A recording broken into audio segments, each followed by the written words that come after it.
Good evening, everyone. Thanks for joining us. This is Sarah Jones with Politicus Radio, joining me to talk about how Bernie Sanders and Hillary Clinton showed why it looks like it's likely that a Democrat will win in November after the Univision Democratic debate is Politicus USA's editor-in-chief, Jason Easley. Thanks for joining us. Thanks for having me at this late hour. It is late. Hillary Clinton and Bernie Sanders showed why a Democrat will thump Trump tonight at the Univision Democratic debate. I thought it was the worst recent debate. Even Fox News did a better job. It was chock full of Republican talking points, including a low blow on Benghazi aimed at Hillary Clinton, but she handled herself perfectly in a tough situation and came out on top of the false narrative. What was your takeaway from the debate? It was a sloppy, bad debate, and it wasn't a bad debate because of anything the candidates did or said. It was poorly run by Univision. I really have no idea. With the debate on Sunday with CNN, it was clear that Anderson Cooper was out to create sound bites and make news. But the Univision debate, the moderators seemed to be wanting to push the candidates, and their idea of pushing the candidates was to throw a bunch of questions at them, most of them, as you said, based on Republican talking points, and then not give them the proper time to answer and discuss, really. The best interactions in this debate were often cut off by moderator interruption. It made the whole thing choppy, not flow well, not really very entertaining to watch, and actually the moderator's handling of the presentation made things a little tedious at times. How did you think things went between Bernie Sanders and Hillary Clinton after he had his upset in Michigan? I thought Bernie Sanders was trying to press his advantage a bit. You could see he was perhaps a little more negative, a little more challenging than usual. He was trying to open those doors to make inroads into Florida, which, by the way, as we predicted last night, he has added a slew more campaign stops in Florida now after winning Michigan. So before, they were not really playing them that heavily for Florida. They were shooting for Ohio and to a degree Illinois. Now they're trying to throw Florida into the mix. I thought he tried to capitalize, but in the end, this debate followed a similar pattern of all the other Democratic debates, where both of these candidates are sort of pursuing different paths. Hillary Clinton is an incrementalist. Bernie Sanders is a revolutionary. One of them wants to slowly build towards progress. The other one wants to overturn the apple cart now and just go shoot for the moon and go for broke with big objectives and goals. And I think how you view the debate is, as an individual, is greatly dependent on which style of governing you prefer. Well, the other thing is, too, and I think that's an excellent analysis, but the other thing that catches me is if you're not thinking about process, you're watching this, if you're not really paying attention maybe to a lot of politics, and you're thinking about what you want. And I think that that's a place where Bernie Sanders really excels. He gives, he's so passionate about his beliefs, and they happen to be beliefs that I know you and I share for the most part.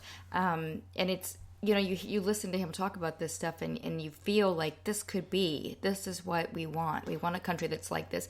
But it's also not always practical. And I think that those kind of little cracks in that idealism are starting to show the more they have these debates, which is sort of ironic. I mean, let's say we've jumped the debate shark. It's getting really old. They're the same arguments over and over again. These two agree on a lot of things, and they basically want the same things, but they go about getting it differently, and maybe to degrees. You could say. I mean, the differences between the candidates, it's centered around Wall Street reform, those kind of things. But again, it's a matter of what you believe and how important that priority is, because Hillary Clinton, I think, does believe in Wall Street reform, but she doesn't believe in the same degree of Wall Street reform or the same type of Wall Street reform, as evidenced by the two candidates' plans, that Bernie Sanders does. Well, I mean, I'd like to live in the country that Bernie Sanders wants to create. Oh, yeah. I mean, right? I would love for Bernie Sanders, if we could just give Bernie Sanders a giant grease board and say, Bernie, you set the goals for the Democratic Party. Yeah, right. And then Hillary Clinton, you go out and make these goals happen. Right. That's an excellent. I knew there was some way that the two actually fit together perfectly because they do. One is the dreamer and one is the implementer. That's really what you have here. Yeah, and the debate down the Democratic side, the reason why it's not so fractious and contentious is because at heart, these two are disagreeing on how we get there, not where we go. But the bottom line is, and I know that's what they're disagreeing on, but what bothers me about that, and I guess that's what's happening, is the more we have these debates, this bothers me. I guess it's reminding me what we've just been through for 7 years under President Obama is this constant obstruction on the part of Republicans. That isn't going to change. That is not going to change. They're not going to change. They're not going to start working with Hillary Clinton. They're not going to start working with Bernie Sanders. And we also see a lot of, as we always do, a lot of the left buying into the attacks on Hillary Clinton coming from the Republicans. And, those attacks, the left needs to in my opinion, they really need to be wary of that because those attacks are going to be lobbed at Bernie Sanders if he's the front runner, and they're going to be really, really ugly, and they're going to paint him out to be this untrustworthy socialist who's going to destroy the country, a raving lunatic. They will destroy him the same way they're destroying Hillary Clinton, so that or they're trying to destroy Hillary Clinton. Well, right. I'm not saying it's happened, but when I'm talking about the narrative that even was asked about at the debate tonight, why don't people trust you? This isn't actually true because for years Hillary Clinton has won all these awards about being voted the most admired politician globally. So it isn't that people inherently don't trust her. It's that in this country, day after day, they've been hammered with these lies about her, about Benghazi, and about her emails, both of which are bogus scandals made up by the Republican Party because they can't fight her on issues. Now, the same things will be made up about Bernie Sanders. So the left needs to decide, look, those are not the legitimate issues. Legitimate issues are the policies and the process which one you believe is what you want and how you think it's actually going to happen, because that's the other question is, okay, this is what I want. Now, how do I see this happening? And on that level, that Hillary Clinton is more likely to get some of these things done because she's worked with these people before as they were this obstructionist. She knows what to expect going in there. But there's a natural hesitation on the part of liberals that she isn't going to push to go far enough. And what if she doesn't have Bernie Sanders sitting there kind of pushing her further to the left? That's what they fear. Yeah, that's the divide. The divide is, are some Democrats willing to settle for getting some things, or do they want them all? Bernie Sanders is telling voters they can have it all. Well, see, I don't think they can. I don't know how realistic that is. I want to have it all. Sure, I do, because I wanted to live in Europe, as you know. Not that I don't love my country, I do, but I used to travel to Europe all the time, and I just loved the approach to life, which is much different in terms of competition, and the way they treat sort of general humanity is different. And I thought that they had some values that we don't have as much here. We don't value human life. We don't value time with your friends and your family. We value money and success. So capitalism, which is a good thing, but has been taken to an extreme in this country. So I would like to live in the country that Bernie Sanders is fighting for, basically. But I don't think that this country can be that. It's going to take a long time. It's going to take a long time for this country to get to there. Right, but what is a long time? I think that's hundreds of years of change, because just every change is incremental, no matter how lasting change is incremental. You can have sudden change, but then it gets pushed back on. The difference, though, between the two Democrats is relatively minor whenever you pull back and you look at how either of these candidates will just stomp Donald Trump.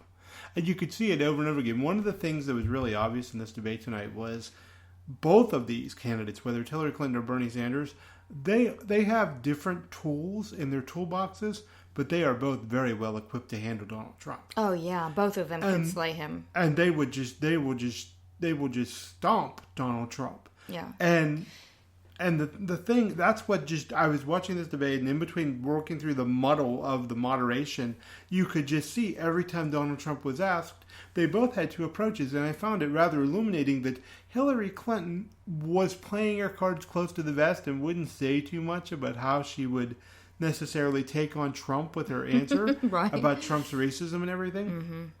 Bernie Sanders, you can just see, would come out with both guns blazing.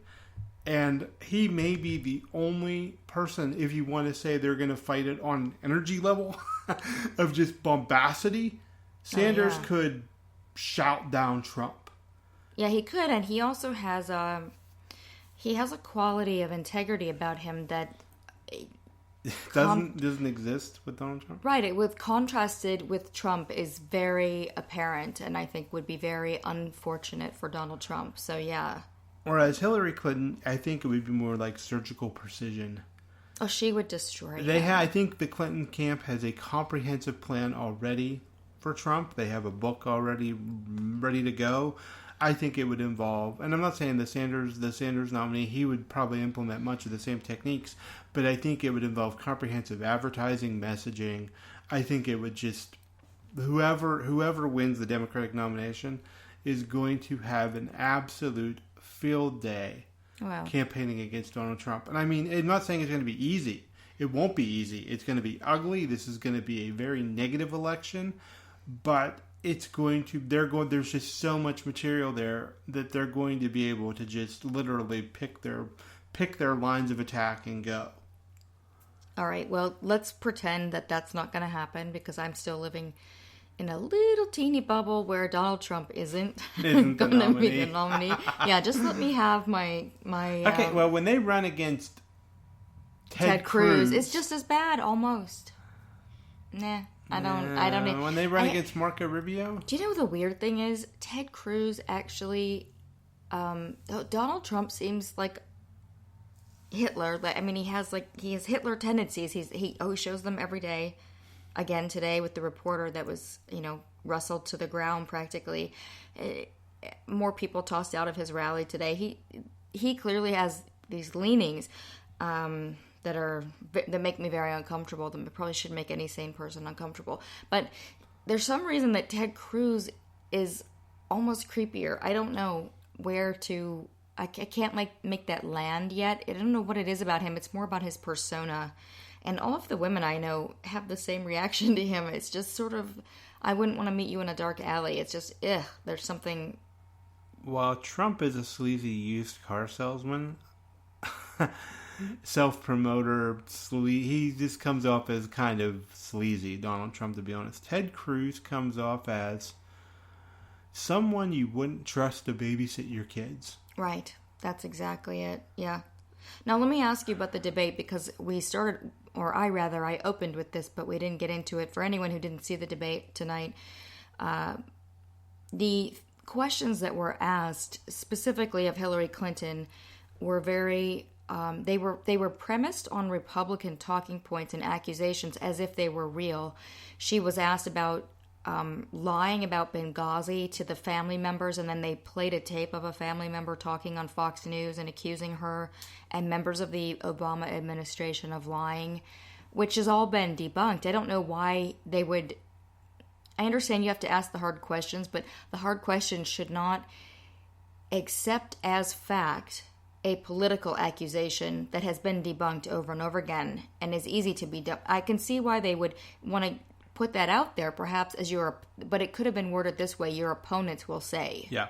And that's the part that was missing. Yeah, make it clear that you're playing the devil's advocate for the other side in the questioning. Because otherwise it sounds like a fact. Yeah. And they did that to her with Benghazi, and then they did it to her with her emails.